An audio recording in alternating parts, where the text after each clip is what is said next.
Hello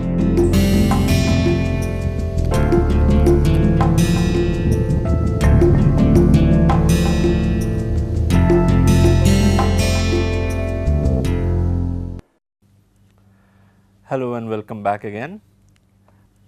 We will start discussing today Marxist literary theory, and we will continue with our discussion on Marxist literary theory over the course of 3 lectures. So, this will be the introductory lecture on Marxist theory. Marxist literary criticism has represented for quite some time now one of the major strands of theory within the field of English literary studies. Yet, ironically, Karl Marx himself did not produce any coherent theoretical approach to literature. What this means is that the whole of Marxist literary theory is a derivative discourse, and dealing with this derivative discourse mainly poses 2 different kinds of problems. The first problem is that all Marxist literary theory refers back to the original theories of Marx, which are primarily on political economy. And as a consequence of this, studying Marxist literary theory often means learning aspects of Marxist economics which otherwise do not have any direct relationship to literary studies as such. The second problem is that Marxist literary theorists, whom we will study in our course, borrows different things from different works of Marx. Now, since Marx's work constitutes a hugely elaborate set of ideas, it becomes difficult to give you a brief gist of all the relevant ideas of Marx that you will find useful in your studies of the various Marxist literary theorists. Therefore, the strategy that we will follow in our course will be something like this. We will first start with a brief sampling of Marx's ideas, and then we will move on to study in more details the works of individual Marxist literary theorists whose works have a direct impact on how literature is read and understood. And in today's lecture, the Marxist literary theorist that we will be discussing particularly is Bertolt Brecht. But before we start discussing Brecht, let us dwell upon the writings of Karl Marx. Now, Karl Marx's dates are 1818 to 1883, and he was born in the German city of Trier. Indeed, Trier celebrated in a very big way the 200th birth anniversary of its most famous son, Karl Marx. Now, interestingly, though Marx is today known primarily for his contribution to political economy, and also of course for his communist ideology, which he in turn based on his findings as a political economist, he actually started off as a student of law, and later he switched to philosophy, and he in fact did his PhD thesis on the works of 2 ancient Greek philosophers, Democritus and Epicurus. Indeed, it was not till 1859 that his first major work on economy was published under the title Contribution to a Critique of Political Economy. That means 11 years after he had published the Communist Manifesto along with his friend and collaborator Friedrich Engels. And as you will know, the Communist Manifesto was published in 1848, but it was not directly an analysis of the economic situation, or Communist Manifesto is not known for its contribution to political economy as such. Now, Marx of course had worked on his economic theories for a prolonged period before the publication of Contribution to a Critique of Political Economy. And indeed, he also wrote a number of elaborate works much before 1859, but none of these works were published during his lifetime. And some of these texts, like the economic and political manuscripts or the German ideology, which were later published posthumously, are today considered as important preparatory exercises done by Marx for his magnum opus titled Das Kapital, which translates in English simply as Capital. Now, let us come to Capital. Marx originally planned this work as a multi-volume commentary on the various aspects of capitalist economy, on how the capitalist economy functions. But unfortunately, he was only able to bring out the first volume of Capital, Capital Volume 1, during his lifetime, and this volume was published in 1867. After his death, two more volumes of Capital, Capital Volume 2 and Capital Volume 3 were published by his friend and collaborator Friedrich Engels, who compiled and edited the notes left by Marx to come up with these volumes. But even then, these three volumes do not represent the entire work as was originally planned by Marx. Now, to give you a brief sample of Marx's work, I would like to briefly explore the first chapter of Capital Volume 1. This will of course not give us any comprehensive understanding of Marx's work or his elaborate set of ideas, nor will it help us understand literature better, but even then I want to do it because it will definitely help us get a glimpse of some of the key features that characterizes how Marx intervenes as a theorist into whatever field that he intervenes in. And some of these key features that characterize Marx's critical approach to something would later inform much of Marxist literary theory. So, we start with the first section of Capital, which interestingly is not on capital itself. It is on commodity, but commodity is an interesting starting point because it is one of the most widespread manifestations of the capitalist economy. So, what is a commodity? Well, a commodity is anything that we use and that we buy from the market. This means that we are basically surrounded by commodities, and everything that we buy, be it from a brick and mortar store round the corner or be it online through various web portals, and be they things that satisfy our physical needs like food for instance or clothing, or our intellectual or aesthetic needs like a book or a painting. All of these things are commodities. I do not know whether you have noticed it or not, but while making this attempt to define commodity for you, I was actually repeatedly harping on two different aspects that characterize a commodity. The first aspect is that a commodity can satisfy a need, be it a physical need, be it an intellectual need, be it an aesthetic need, and this first aspect is characterized or is labeled by Marx as the use value of a commodity. Every commodity should have a use.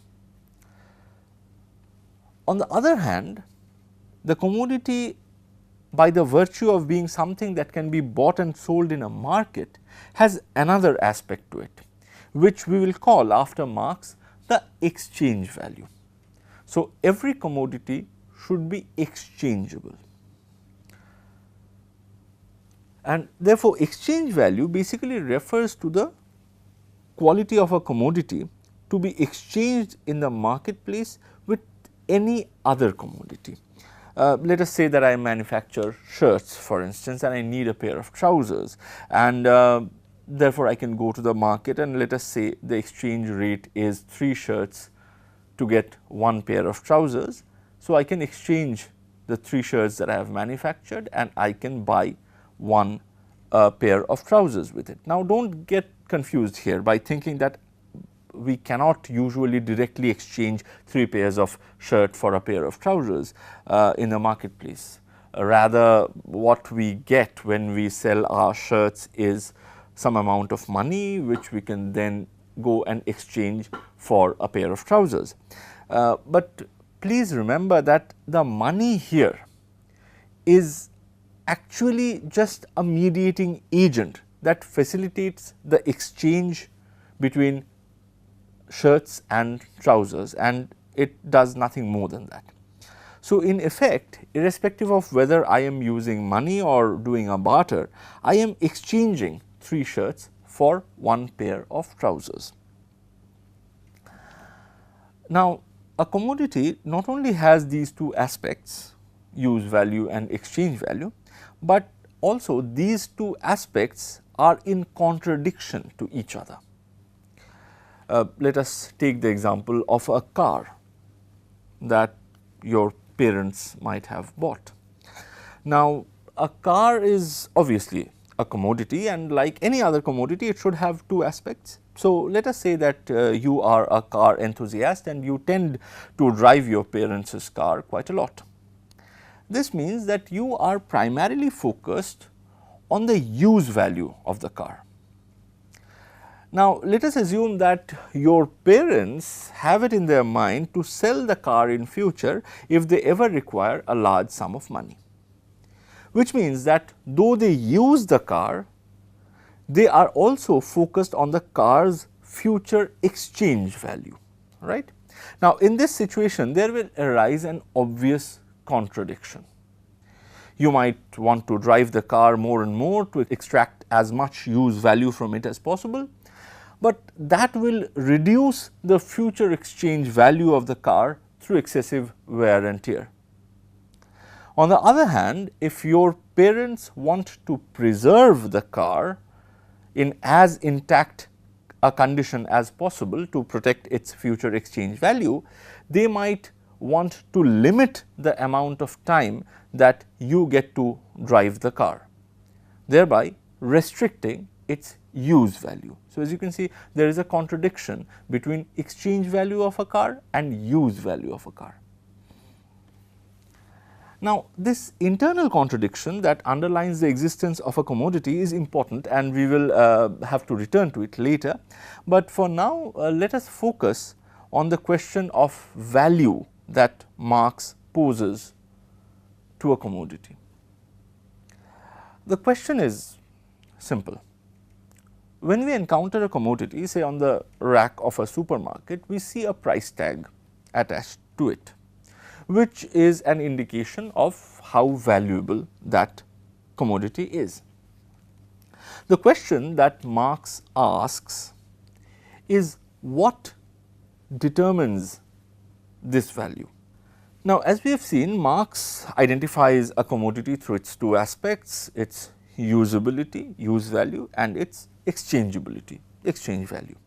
And Marx argues that the value of a commodity derives from combining together these 2 contradictory things, use value and exchange value.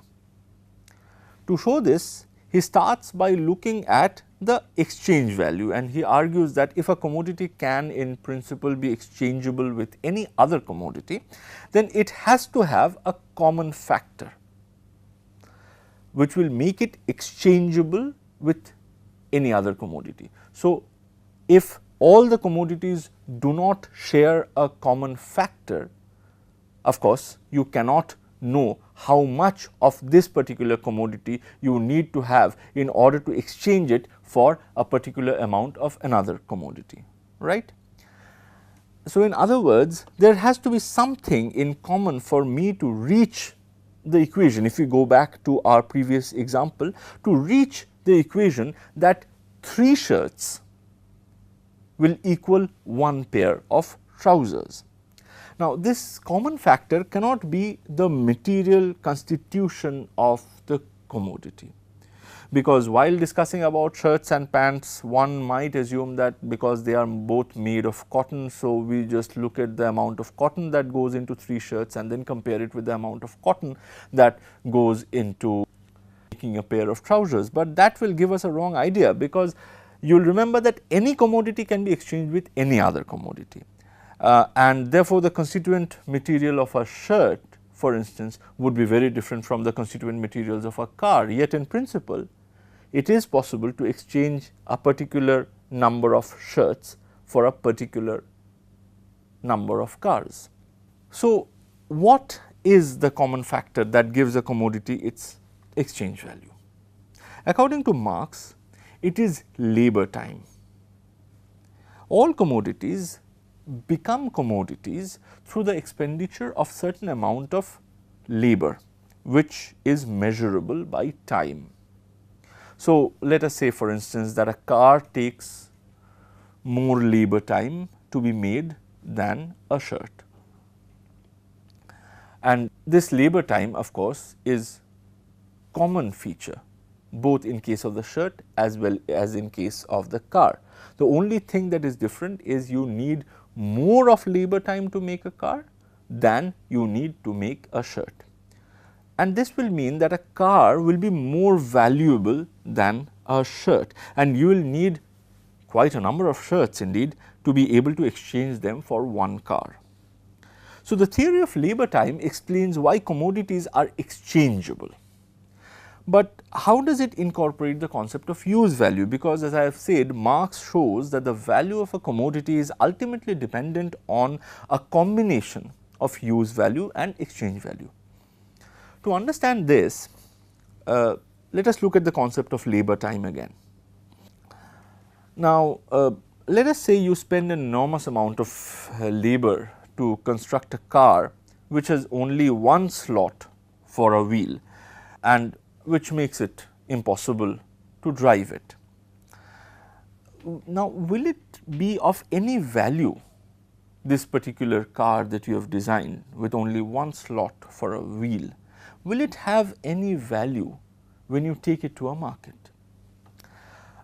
Well, the answer is of course not, and the reason why it will not have any value in spite of you having spent so much of labor time making it is that that car that you have made does not have any usability, it does not have any use value.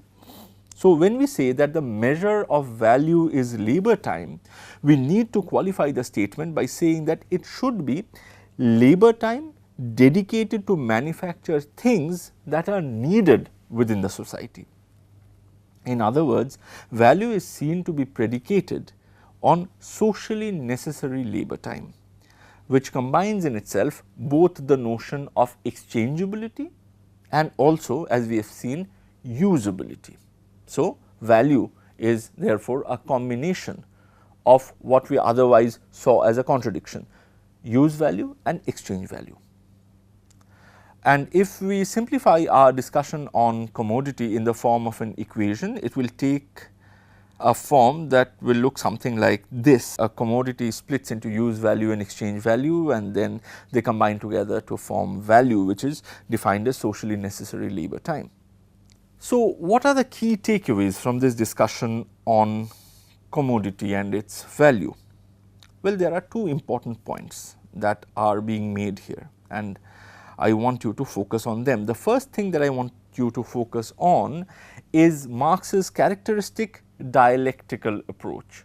So, as I said that what this brief sample of Marx's work will provide us with is it will show us how Marx critically approaches something, and now we can see that this is a peculiar kind of a critical approach which has a name. It is called the dialectical method, and this dialectical method is an inquiry which proceeds by identifying the internal contradiction underlying something and then explores how this contradiction is resolved. So, as in the case of Marx's analysis of commodity, we are presented with two constituent concepts, use value and exchange value, which are in contradiction to each other. Now, in the language of the dialectical method, one of these terms would be labeled as thesis and the other would be labeled as antithesis. We then follow how this contradiction is subsumed and dissolved in a third concept, which in our example is the concept of value as socially necessary labor time. And in the language of the dialectical method, this third term would be called synthesis. So, thesis and antithesis leading to a synthesis where they both dissolve in each other. In Marx, however, each synthesis is again found giving way to a new set of internal contradictions. In fact, that is how capital is structured. So, each synthesis opens up a new thesis and a new antithesis, which are then subsumed within a new synthesis, and that again breaks down, and so the chain continues. Indeed, the Marxist scholar David Harvey has extensively argued how the whole of capital can be read as a series of contradictory terms producing synthesis and then again breaking down into further contradictions. And as Harvey points out in several of his books, each of these contradictions represent crucial conflicts within the process of capitalist economics and consequently within the social, political and cultural order that is informed by capitalism. This identification of contradiction is very crucial because the dialectical method through which Marx unravels these contradictions and then engages with them goes on finally to play a very important role in the work of later Marxist literary theorists that we will study. So, this was the first takeaway, but there is also a second takeaway that I would like to focus on, which is Marx's treatment of the mundane reality as an appearance or as a facade. For instance, when we go to purchase commodities from the market, we are only confronted with price tags of different denominations. Indeed, if you are buying your things from a supermarket, for instance, usually you do not even see any human presence behind that, not even that of a shopkeeper. But as our discussion of Marx has revealed, these commodities are ultimately different in value because they are all products of human labor, and it is precisely this human labor time, which gives these commodities their value.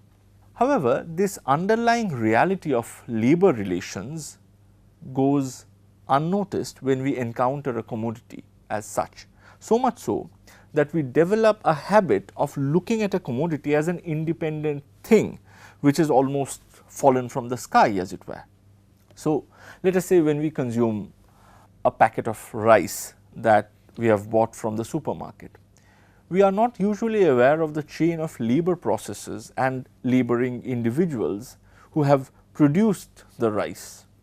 This means that whereas the packet of rice is now made consumable for us because we live within a human society and because as a consumer I am in a social relationship with other human beings who are producers, the capitalist economy centered on commodity makes us impervious to this underlying social reality, to this underlying chain of social relationships.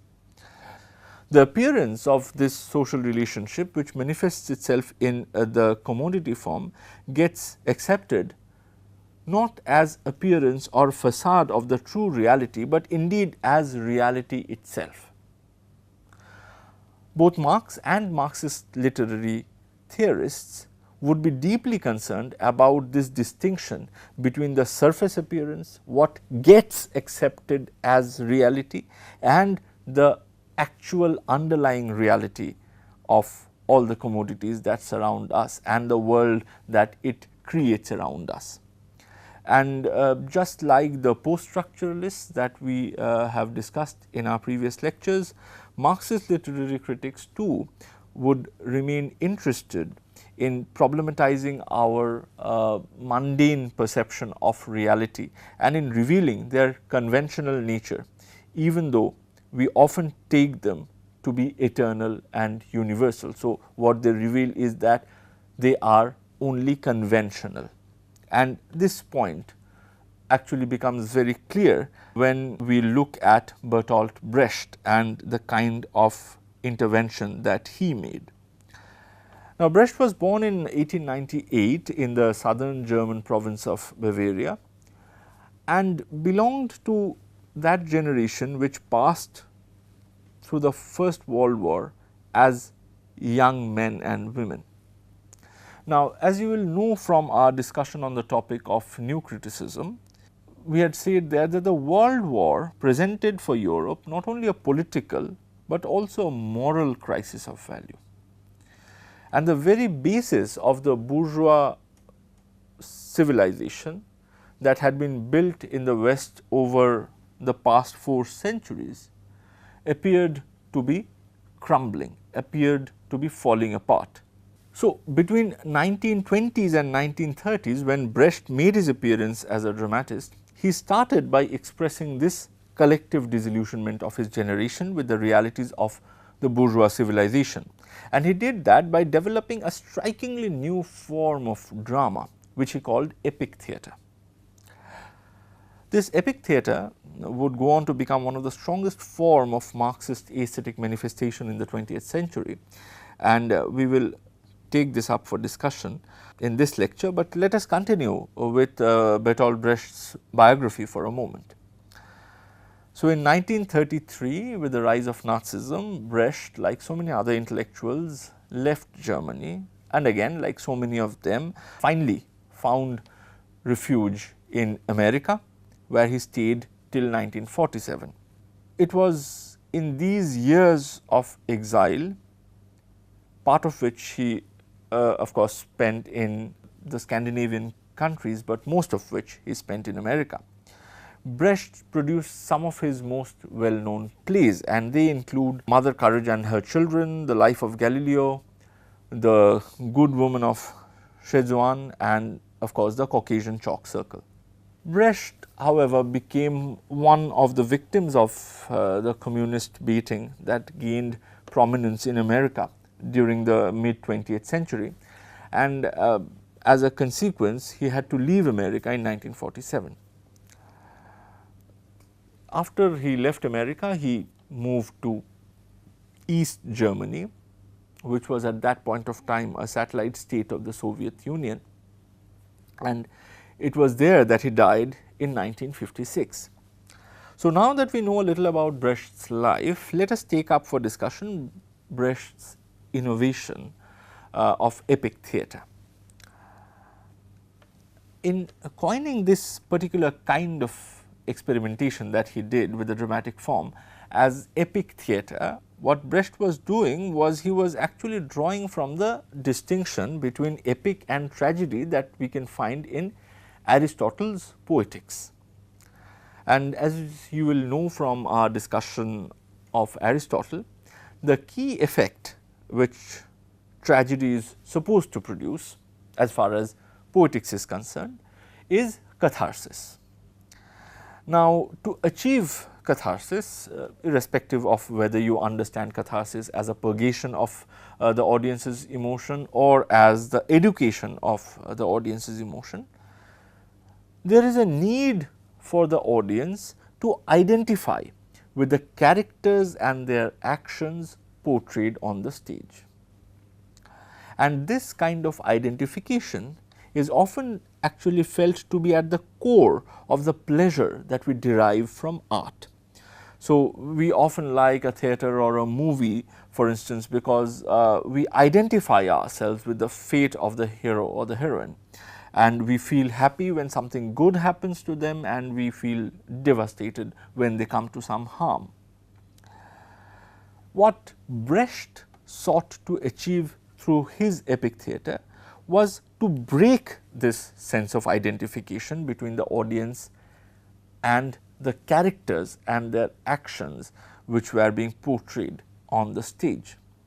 Thus, whereas in the case of tragedy, we have identification at the heart of the whole thing, in case of Brechtian epic theatre, we have something that is referred in German as Verfremdungseffekt, which in English literally translates into the alienation effect. Now, in talking about the alienation effect, we will focus on two questions. The first question is, how is alienation effect practiced or applied as a dramatic strategy? And the second question that we will ask is, how does alienation effect change the way in which a drama functions? Well, to start with the first question, alienation effect as a dramatic strategy is applied in various different ways. So, for instance, in some Brechtian play, you might see that rather than speaking out their dialogues, what is expected in a usual play, the characters will come on stage carrying placards with things written on them. So, rather than listening to them, we will have to read what they are carrying. In other plays, you might see, for instance, an actor suddenly stepping out of his character, stepping out of the role that he is playing and directly delivering a lecture to the audience. Sometimes you might see some of them coming out of their role to summarize what they have said as when they were playing that particular role, or maybe they will randomly start singing a song, for instance. The stagecraft might also be used to produce this alienation effect, where lights, ropes and other things of stagecraft which are usually hidden will be exposed to the audience. Now, in all of this, the effort is to break the sense of reality that drama usually conveys. Because when we go and see a drama, when we go and see a movie, we take it as a slice of reality. Alienation effect, through employing these various strategies that I just mentioned, wants to break this sense of reality that a drama usually tries to project, and it tries to expose this reality as an appearance, as a facade, an illusion, and consequently makes the projected reality foreign or alien to us. It no longer appears to us as reality. That appearance becomes foreign, becomes alien. That is why it is called the alienation effect. What exactly is achieved by this alienation effect? Now we know how it is done, but why should one do it? Brecht's argument is that a drama, by asking the audience to identify with its version of reality, naturalizes a particular kind of world order. So, for instance, a drama produced from within a bourgeois society presents the bourgeois worldview as the most usual and the most eternal form of reality. And when the audience identifies with this reality, it loses the power to critique it and to conceptualize alternative forms of reality. By jerking the audience out of this complacent identification with any one projected reality, what Brecht's alienation effect does is it transforms the audience into a group of critics. The social, the economic, the political, the cultural relations depicted through the epic theatre loses their aura of naturalness and in turn opens them up to criticism and also to the possibility of change, because now in the form of epic theatre these things do not appear to be usual, they do not appear to be natural, they appear as a facade, as an illusion. It is however important to remember here that because the alienation effect involves the jerking out of complacency, the audience is jerked out of complacency, there can be no single way of achieving the alienation effect. This is because if, for instance, imagine the same strategy is applied in play after play, then it will become a convention in itself and it will stop disturbing the audience out of its complacency. That is why when we talk about alienation effect, we can talk about it in a general way, but we cannot pinpoint one particular way in which this effect can be created, because Brecht suggests that we will need to constantly change our strategies through which this alienation can be effected. So, with this discussion on Brecht, we end today's lecture on Marxist literary theory. In the next lecture, we will move to a discussion of another major Marxist critic, Louis Althusser. Thank you for listening.